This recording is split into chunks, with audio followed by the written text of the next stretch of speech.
El sonido tiene diferentes características o cualidades. Una de ellas es la intensidad, que no es otra cosa más que el grado de intensidad con que un sonido hiere el oído, es decir, lo que comúnmente conocemos como volumen.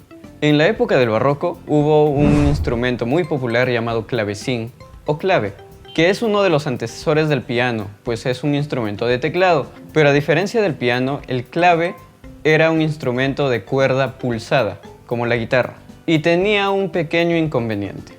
Al presionar una de sus teclas se producía un sonido, pero el ejecutante no podía variar la intensidad del sonido.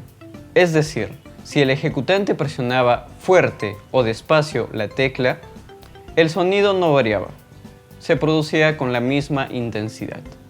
Luego de este apareció otro llamado clavicordio, pero ya no era de cuerda pulsada, sino de cuerda percutida, como los pianos modernos. Pero la variación de intensidad en el clavicordio también seguía siendo muy pequeña como para ser relevante. Fue justamente en base al clavicordio que el italiano Bartolomeo Cristofori inventó en el siglo XVII un instrumento de teclado con cuerdas percutidas al que llamó gravicembalo col piano e forte, o como lo traducen al español, clavecín con sonidos fuertes y suaves. Piano, tal como lo conocemos ahora, de hecho es la abreviatura de pianoforte. Y es que este instrumento, gracias a su mecanismo, que no vamos a detallar en este video, a diferencia de sus antecesores, permite al ejecutante que si presiona una tecla de manera suave o fuerte, el sonido cambie de intensidad.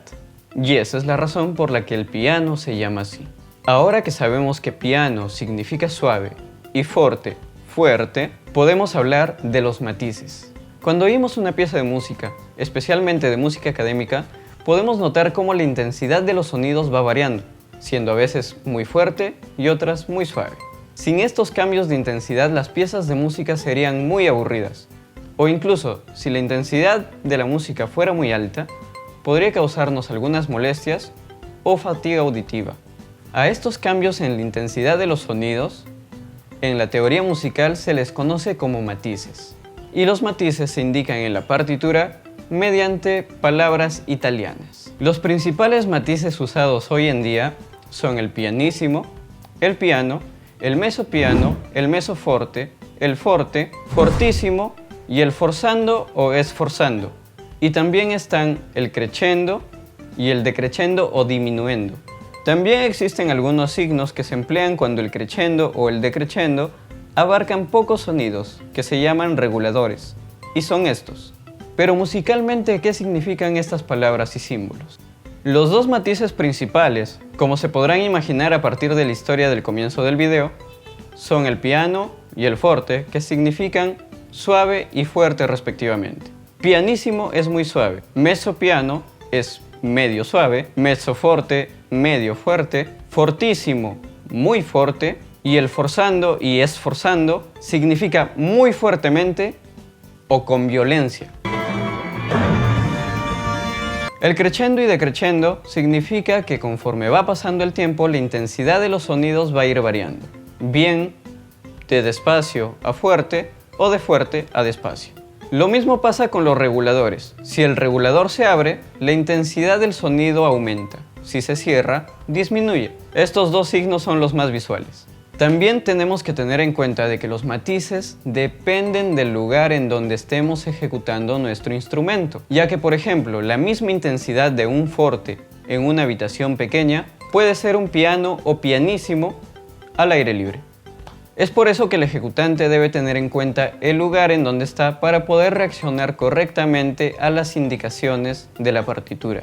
Es muy común que los músicos ensayen en habitaciones pequeñas y cuando se van a presentar en algún lugar, ya sea por la diferencia acústica o en tamaño de este, la audiencia no los pueda percibir adecuadamente. Los matices también dependen del tipo de instrumento y de si este está amplificado o no. No es lo mismo, por ejemplo, el forte de una guitarra sin amplificar que el forte de una trompeta. Especialmente esto debemos tenerlo en cuenta cuando trabajamos en ensambles u orquestas. Por ejemplo, en una orquesta sinfónica siempre a los que más les cuesta adaptarse al ensamble va a ser a los metales, sean las trompetas, trombones, tubas, etc. ya que están tocando al lado de cuerdas, como son los violines, los chelos o los contrabajos, que por la naturaleza de sus propios instrumentos dan una intensidad diferente. Entonces, son los metales quienes deben disminuir su intensidad para no tapar a las cuerdas. Hasta aquí la clase de hoy. Si te ha gustado este video, dale like y compártelo si conoces a alguien que le pueda servir esta información. Si nos ves en YouTube, suscríbete y dale a la campanita para que te puedas enterar cuando subimos un video nuevo. ¡Hasta luego! Y no olvides que al final, lo importante es hacer música.